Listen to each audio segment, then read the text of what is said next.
ಗ್ರಾಮ ಪಂಚಾಯತ್ ಕಚೇರಿ ಸಿಬ್ಬಂದಿಗಳು ಈ ನಮ್ಮ ಹೊಸ ವರ್ಷದ ಪ್ರಾರಂಭದ ದಿನದಂದೇ ನಮ್ಮ ಕಚೇರಿಗೆ ಬೀಗವನ್ನ ಜಡಿದು ತಮ್ಮ ಸರ್ಕಾರಿ ಕರ್ತವ್ಯವನ್ನ ಸಾಮೂಹಿಕ ರಾಜೀನಾಮೆ ನೀಡುವುದರ ಮೂಲಕ ತಮ್ಮ ಈವರೆಗಿನ ಸರ್ಕಾರಿ ಸಂಸ್ಥೆಗೆ ಸೇವೆಗೆ ಅಗೌರವವನ್ನು ತೋರಿಸುವುದು ಎಲ್ಲರಿಗೆ ಜಗಜ್ಜಾಹಿರವಾಗಿದೆ. ಬಹುಶಃ ನಾನು ಬರೆದಿಟ್ಟದನ್ನು ಓದುವುದಕ್ಕಿಂತ ನನ್ನ ಅನುಭವವನ್ನು ಹೇಳುವುದು ನಾನು ಉತ್ತಮವಾದ ಬಯಸ್ತೇನೆ. ನಾನು ಬೈರಂಬಳ್ಳಿ ಗ್ರಾಮ ಪಂಚಾಯತ್ ಸದಸ್ಯನಾಗಿ 2021ರಲ್ಲಿ ಚುನಾಯಿತನಾದ ನಂತರದಲ್ಲಿ ಬೈರಂಬಳ್ಳಿ ಗ್ರಾಮ ಪಂಚಾಯತ್ ವ್ಯಾಪ್ತಿಯಲ್ಲಿ ನಡೆದಂತಹ ಹಗರಣಗಳು ಮತ್ತು ಭ್ರಷ್ಟಾಚಾರಗಳ ವಿರುದ್ಧ ಧ್ವನಿ ಎತ್ತಬೇಕು ಅನ್ನೋ ಉದ್ದೇಶ ನನ್ನದಾಗಿರುತ್ತದೆ. ಸಂವಿಧಾನದಲ್ಲಿ ಎಲ್ಲರಿಗೂ ಹಕ್ಕಿದೆ. ಏನು ವಾಕ್ ಸ್ವಾತಂತ್ರ್ಯವನ್ನು ಕೊಟ್ಟಂತ ನಮ್ಮ ಪ್ರಜಾಪ್ರಭುತ್ವದ ಅನುಗುಣವಾಗಿ ನಾನು ಬೈರಂಬಳ್ಳಿ ಪಂಚಾಯತ್ 30 ವರ್ಷಗಳಲ್ಲಿ ನಡೆದಂತಹ ಘಟನೆಗಳು, ಆ ಹಗರಣಗಳು, ಲಿಖಿತ ರೂಪದಲ್ಲಿ ಕಾಮಗಾರಿಗಳನ್ನು ನಿರ್ವಹಿಸಿ ಪ್ರಾಕ್ಟಿಕಲ್ ಆಗಿ ಎಲ್ಲಿಯೂ ಕಾಮಗಾರಿ ನಡೆದಿದ್ದ ಸಂದರ್ಭದಲ್ಲಿ ಆ ಎಲ್ಲ ದಾಖಲೆಗಳನ್ನು ಒಳಗೊಂಡಂತ 700 ಪೇಜುಗಳ ದಾಖಲೆ ಸಮೇತ ದೂರನ್ನು 2021 ನಾನು ನೀಡಿದ್ದೇನೆ. ಯಾರಿಗೆ? ಮುಖ್ಯ ಕಾರ್ಯನಿರ್ವಹಣಾಧಿಕಾರಿಯವರಿಗೆ. ಆ ನಂತರದಲ್ಲಿ ಇನ್ನೂ 2 ಬಾರಿ ಅಧಿಕಾರಿಗಳಿಗೆ ನೀಡಿದ್ದೇನೆ. ಆ ಸಂದರ್ಭದಲ್ಲಿ ಬಹುಶಃ ನವೀನ್ ಭಟ್ ನಂತರ ಪ್ರಸನ್ನ ಸರ್ ಸಿಇಒ ಆಗಿ ಕೆಲಸ ನಿರ್ವಹಿಸ್ತಾ ಇರ್ತಾರೆ. ಆ ನಂತರದಲ್ಲಿ ಮೊನ್ನೆ ಇತ್ತೀಚೆಗೆ ಪ್ರತೀಕ್ ಬಾಯಲ್ ಅವರು ಕಾರ್ಯನಿರ್ವಹಣಾಧಿಕಾರಿಯಾಗಿ ನಿಯೋಜನೆಗೊಂಡ ನಂತರ 15/3/2024ಕ್ಕೆ ನಾನೊಂದು ಅರ್ಜಿಯನ್ನು ಸಲ್ಲಿಸ್ತೇನೆ. ಆ ಅರ್ಜಿಯ ಬಾಕ್ತು ಇದು ಹಿಂದೆ ನೀಡಿದಂತ ಅರ್ಜಿಯ ಪ್ರತಿಗಳು. ಆ ನಂತರದಲ್ಲಿ ನಾನು 15/3/2024ಕ್ಕೆ ನೀಡಿದ ಅರ್ಜಿಯ ಬಾಕ್ತು ಒಂದು ತನಿಖಾ ತಂಡವನ್ನ ಮುಖ್ಯ ಕಾರ್ಯನಿರ್ವಹಣಾಧಿಕಾರಿಗಳು ರಚನೆ ಮಾಡ್ತಾರೆ. ರಚನೆ ಮಾಡಿ ಆ ತನಿಖೆಗೆ ಆದೇಶ ಕೊಡ್ತಾರೆ. ಇಂತಿಂತ ವಿಷಯದಲ್ಲಿ ನೀವು ತನಿಖೆಯನ್ನು ಮಾಡಿ ನನಗೆ ವರದಿಯನ್ನು ಸಲ್ಲಿಸಿ ಅಂತ. ತನಿಖಾ ತಂಡ ನಮಗೆ 12/10ಕ್ಕೆ ಅಲ್ಲಿಂದ ತನಿಖೆಯನ್ನು ಪ್ರಾರಂಭಿಸುವ ಬಗ್ಗೆ ನಮಗೆ ನೋಟಿಸ್ ಅನ್ನ ಮಾಡಿರ್ತದೆ. ನಾನು ಕೂಡ ಅದರಲ್ಲಿ ಒಂದು ನೋಟಿಸಿಗೆ ಅರ್ಹನಾಗಿರ್ತದೆ. ನನಗೂ ಕೂಡ ನೋಟಿಸ್ ಬಂದಿರ್ತದೆ.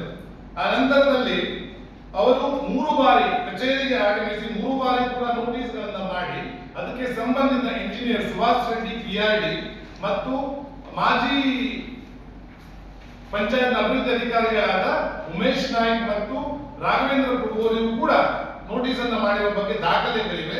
ನೋಟಿಸ್ ಅನ್ನ ಮಾಡಿ ಅಲ್ಲಿಗೆ ಕರೆಸಿ ತನಿಖೆಯನ್ನ ಮಾಡಿರುತ್ತಾರೆ.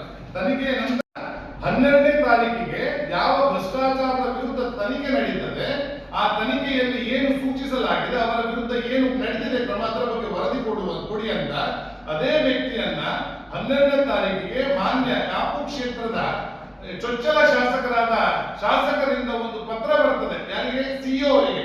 ಏನ್ ಹೇಳ್ತಾರೆ? PDO ವಿರುದ್ಧ ಅನೇಕ ದೂರುಗಳಿವೆ, ಆದ ಕಾರಣ ಅವರನ್ನ ಅಲ್ಲಿಂದ ವರ್ಗಾವಣೆ ಮಾಡಿ ಅಂತ. ಅವರು ಶಾಸಕರ ಮೇಲೆ SC ಕಾಯ್ದೆ ಅಡಿಯಲ್ಲಿ ನಾನು ಕೇಸ್ ದಾಖಲಿಸಿ ಅಂತ ಬೆದರಿಕೆ ಹಾಕಿದ್ದೇನೆ ಅಂತ ಆ ಒಂದು ಲೆಟರ್ ಅನ್ನು ಕೂಡ ನಾನು ಇದರಲ್ಲಿ ಇಟ್ಟಿದ್ದೇನೆ. ಇದು ಸುಳ್ಳು ಮಾಹಿತಿಯನ್ನು ಒಳಗೊಂಡಂತಹ ರಾಜಕೀಯ ಪ್ರೇರಿತ ಲೆಟರ್ ಅನ್ನ ಕಾಪು ಶಾಸಕರು ಸಿಇಒ ಅವರಿಗೆ ಕೊಡ್ತಾರೆ. ಸಿಇಒ ಅವರು ಮುಂದೆ ಹಿಂದೆ ನೋಡುವುದಿಲ್ಲ. ತನ್ನ ವೈಯಕ್ತಿಕ ದ್ವೇಷ ಇದೆಯೋ ಇನ್ನೊಂದು ಮತ್ತೊಂದು ಅವರ ವೈಯಕ್ತಿಕಕ್ಕೆ ಬಿಟ್ಟದ್ದು. ಅವರು 11ನೇ ತಾರೀಕಿಗೆ ಒಂದು ರಿಟರ್ನ್ ಲೆಟರ್ ಅನ್ನು ತಾಲೂಕ್ ಪಂಚಾಯತ್ ಕಾರ್ಯನಿರ್ವಹಣಾಧಿಕಾರಿಯವರಿಗೆ ಕೊಡ್ತಾರೆ. ತಾಲೂಕ್ ಪಂಚಾಯತ್ ಕಾರ್ಯನಿರ್ವಹಣಾಧಿಕಾರಿಯವರಿಗೆ ಅದೇ ದಿವಸ ರಿಪೋರ್ಟ್ ಕೊಡ್ತಾರೆ. ಅವರನ್ನು ಬದಲಾವಣೆ ಮಾಡಿ ಯಾವ ವ್ಯಕ್ತಿ ಭ್ರಷ್ಟಾಚಾರದ ಅಡಿಯಲ್ಲಿ ತನಿಖೆಗೆ ಒಳಪಟ್ಟಿದ್ದಾನೆ 12ನೇ ತಾರೀಕಿಗೆ ಅದೇ ಉಮೇಶ್ ನಾಯ್ಕನ್ನ ಆದೇಶ ಹೊರಡಿಸಿ ಅಲ್ಲಿಗೆ ನಿಯೋಜನೆ ಮಾಡ್ತಾರೆ. ಅದೇ 12ನೇ ತಾರೀಕಿಗೆ ಎದ್ದು ಮೂಲ ವಿಷಯ ಏನಕ್ಕೆ ಬರ್ತದೆ ಅಂತ ಹೇಳಿದ್ರೆ, ತನಿಖೆ ನಡೀತಾ ಇದೆ. ತನಿಖೆಯಲ್ಲಿ ನಾನು ಕೀ ಕೊಡುವುದಿಲ್ಲ, ನಾನು ಪಂಚಾಯತ್ ಅನ್ನು ಯಾವುದೇ ಕಾರಣಕ್ಕೆ ತೆರೆಯಲು ಬಿಡುವುದಿಲ್ಲ. ಇದು ಅಕ್ಷಮ್ಯ ಅಪರಾಧ. ಸಂವಿಧಾನಬದ್ಧವಾದ ಶಾಸನಬದ್ಧವಾದ ಪ್ರಜಾಪ್ರಭುತ್ವದಲ್ಲಿ ಹಕ್ಕನ್ನು ಒಳಗೊಂಡಂತ ಸ್ಥಳೀಯ ಆಡಳಿತ, ಗ್ರಾಮಸ್ಥರ ಒಂದು ಹಕ್ಕು, ಗ್ರಾಮಸ್ಥರಿಗೆ ಸಿಗುವ ಸರ್ಕಾರಿ ಸವಲತ್ತುಗಳನ್ನ ಪಡೆಯುವಂತ ಒಂದು ಸ್ಥಳ. ಆದ ಕಾರಣ ಇದನ್ನು ಪರಿಪೂರ್ಣತೆಯಿಂದ ನಡೆಸ್ಕೊಂಡು ಬರಬೇಕು. ಆ ಪಂಚಾಯತಿಗಾಗಿ ಪೊಲೀಸ್ ಸ್ಟೇಷನ್ಗಾಗಿ ಬೀಗ ಹಾಕುವ ಹಕ್ಕು ಯಾರಿಗೂ ಇಲ್ಲ. ಆದ್ರೆ ಇಂಥ ಅಕ್ಷಮ್ಯ ಅಪರಾಧ ಮಾಡಿದಂತ ಅಧ್ಯಕ್ಷನ ಮೇಲೆ ಕಾನೂನು ಕ್ರಮವನ್ನು ವಹಿಸಬೇಕು, ಅದರ ಬಗ್ಗೆ ತನಿಖೆಯನ್ನ ಮಾಡಬೇಕು ಅಂತ ಹೇಳ್ಕೊಂಡು ಅದೇ ದಿವಸ ನಾನು ಮಾನ್ಯ ಮುಖ್ಯ ಕಾರ್ಯನಿರ್ವಹಣಾಧಿಕಾರಿಯವರಿಗೆ ಮತ್ತು ಪೊಲೀಸ್ ಸ್ಟೇಷನ್ಗೆ ಕಂಪ್ಲೇಂಟ್ ಅನ್ನು ಕೊಟ್ಟಿರ್ತೇನೆ.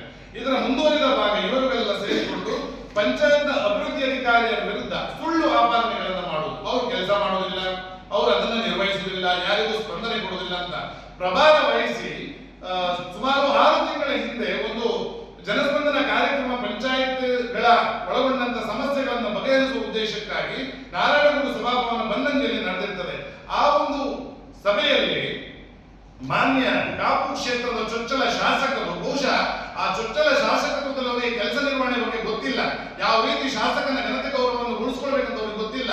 ಒಂದು ಮಹಿಳಾ ಸಿಬ್ಬಂದಿಗೆ ನಿರ್ದಾಕ್ಷಿಣ್ಯವಾಗಿ ನಿಂದನೆ ಮಾಡಿ, ವೈಯಕ್ತಿಕ ಅಪಮಾನವನ್ನು ಮಾಡಿ